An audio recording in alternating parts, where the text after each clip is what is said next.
Coinbase is going to IPO, and before IPO, every company has to file S1 report. They state its financial situation for investors to understand them more, so that you can decide if you want to invest in this company or not. Today we are going to look into Coinbase S1 report to get more information about it, so that you can decide if you want to invest it or not. By the way, today's video is just for you to reference before you're doing any kind of investment. Please do your own study and due diligence. Okay, so Coinbase is a platform where you can trade digital currencies. For example, Bitcoin is the most famous one, and a lot of other stuff like coins, other things. And due to the recent Bitcoin, I would say it's a little bit like a bubble.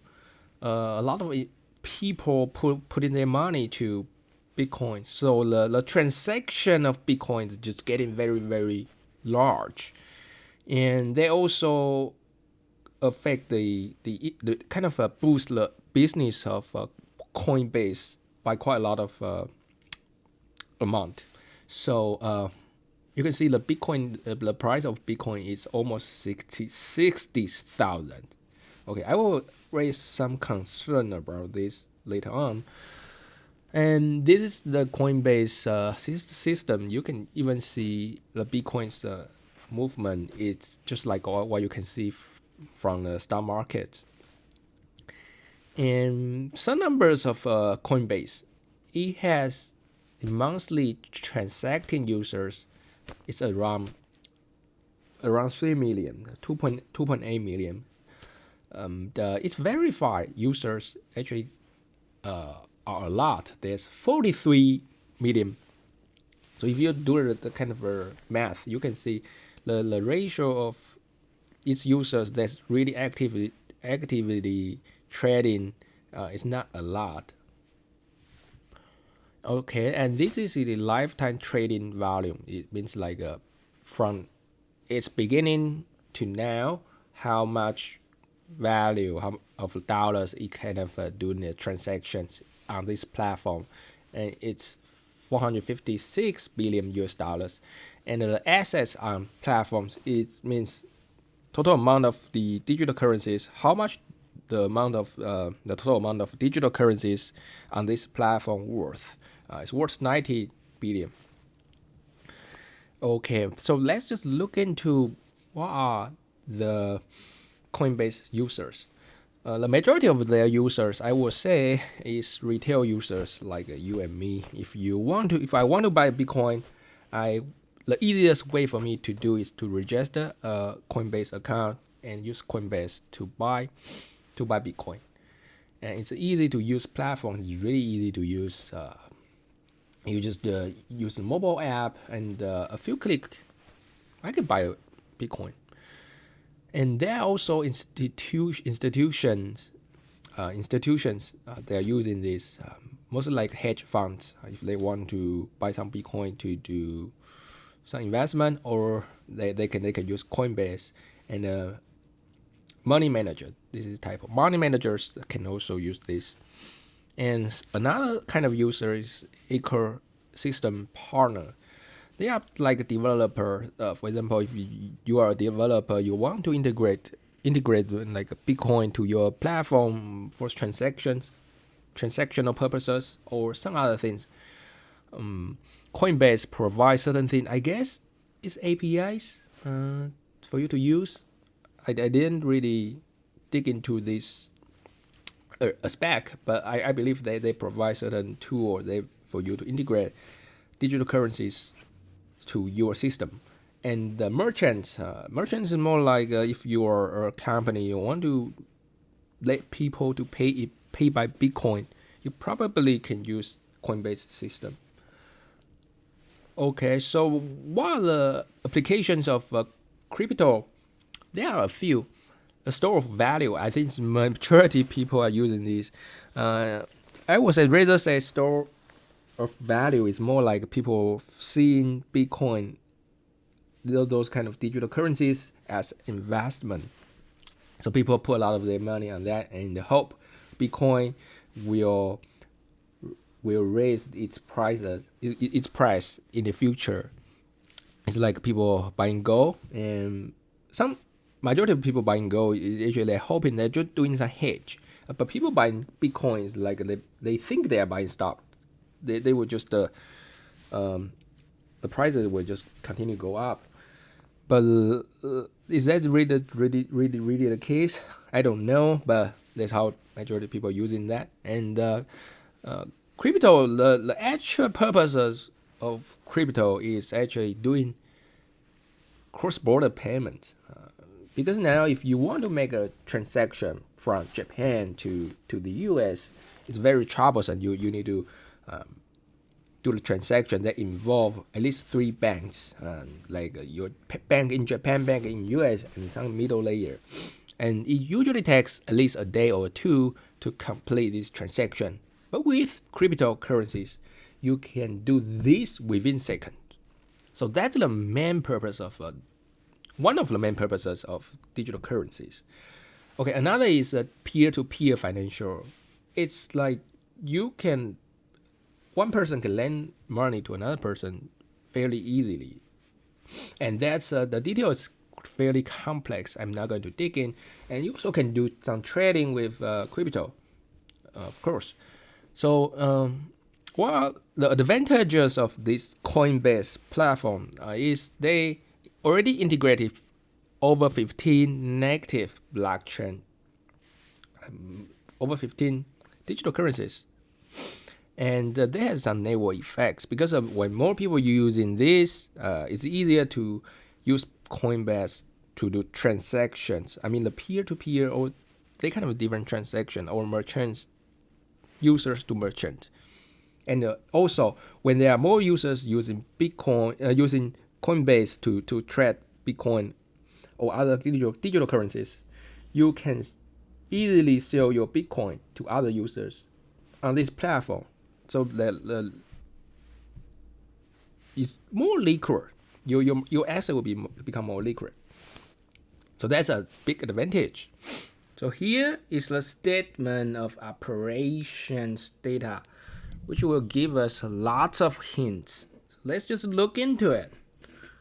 In terms of revenue, it started recording this from last year, and it was $480 million. And it improved a lot. What we want to see from these kind of young growth companies, how much it can grow, how much potential it is. And the data from these 2 years can definitely give us a lot of imagination. You can see it kind of improved a lot of it. And it's in last year, 2020, it's 1.1 billion, which is a lot of money. And it improved over 100%, increase 100%, around like 120%. So that's a big jump. In terms of revenue, that's good. We see quite a lot of potential.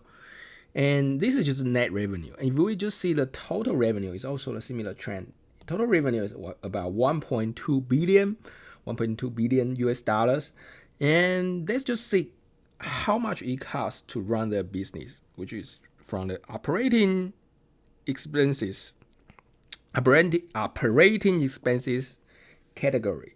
The two most cost items are this one, technology and development. I suspect this is the category they for the R&D people's salary. For example, developers, programmers, so technology and the development.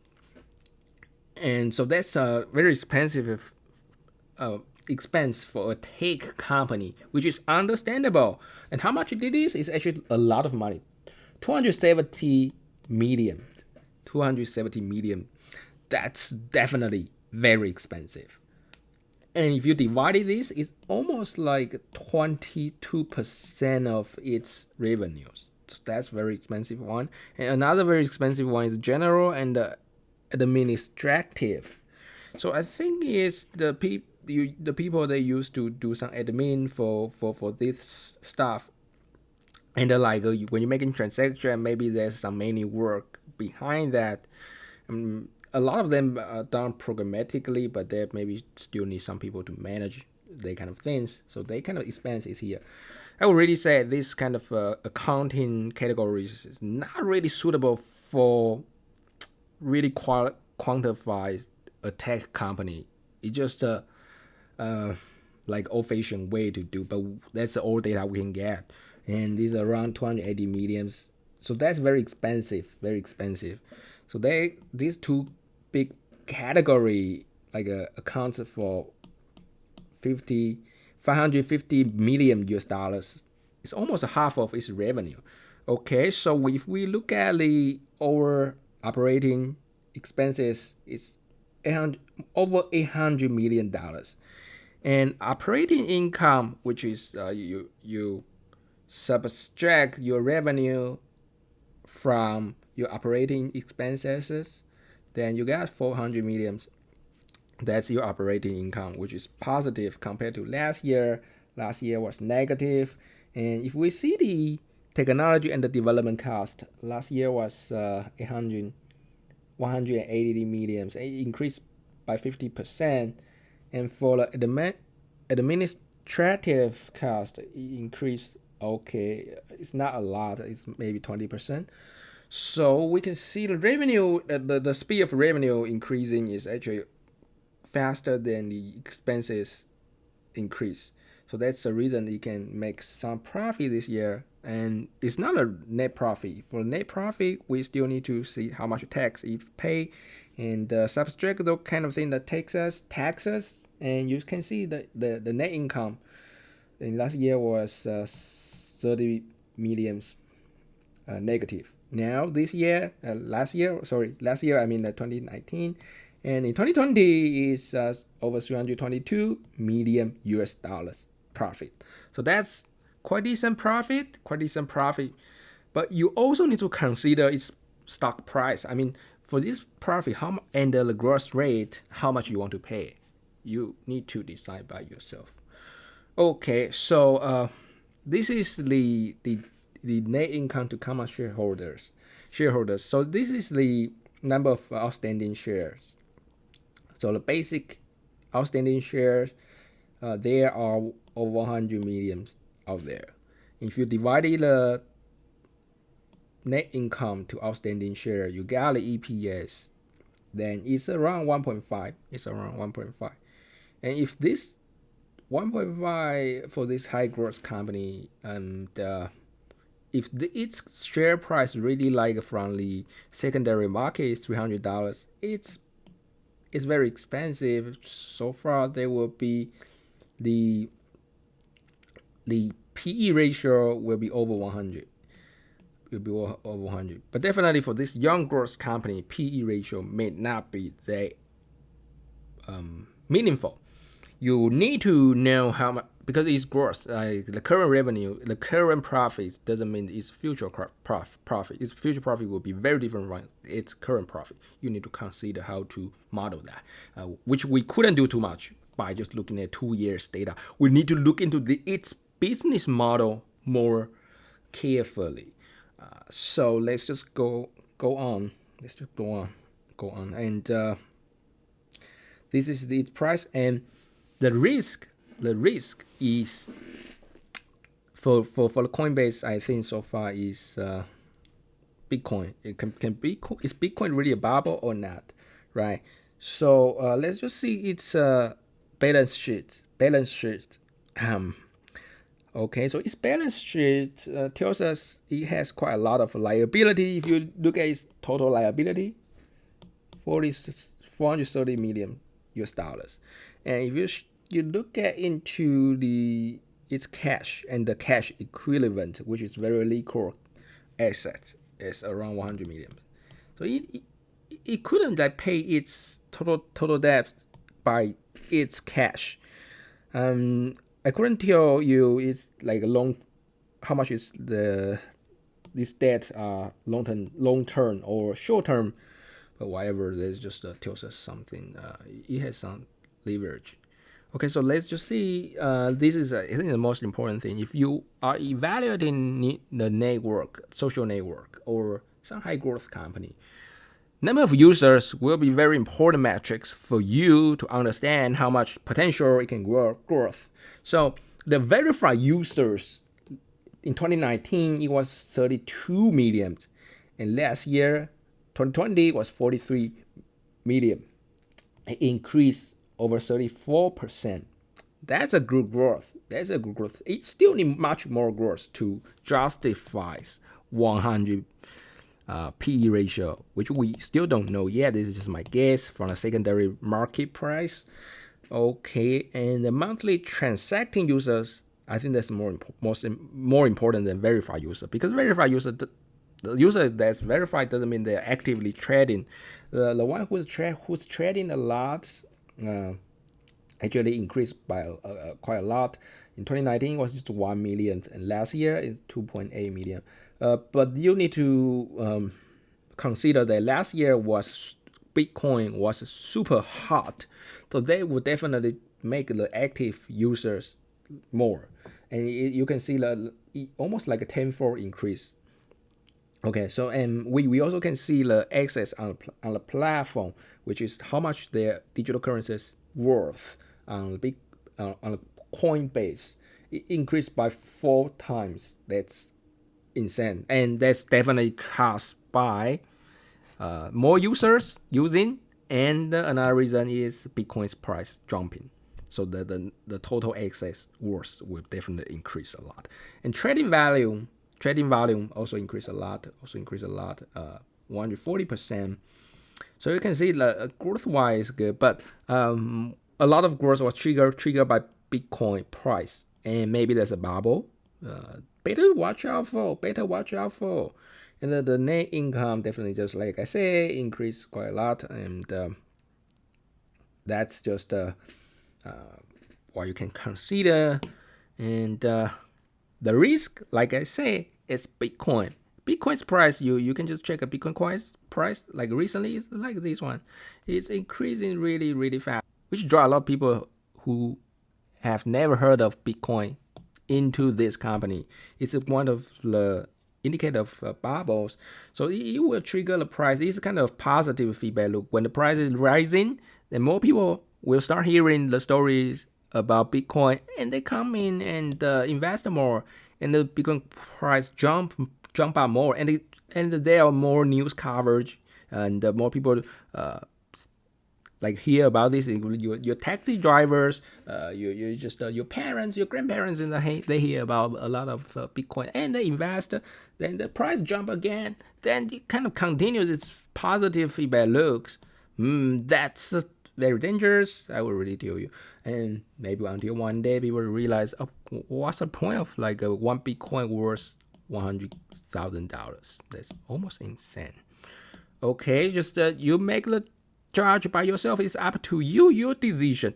And just want to give you something that this video is definitely just for you to reference. Definitely do your own study and due diligence before you invest. All right. If you would like to receive more tech company financial analysis like this, don't forget to subscribe. Your subscription is my greatest encouragement to make more videos like this. And until then, take care.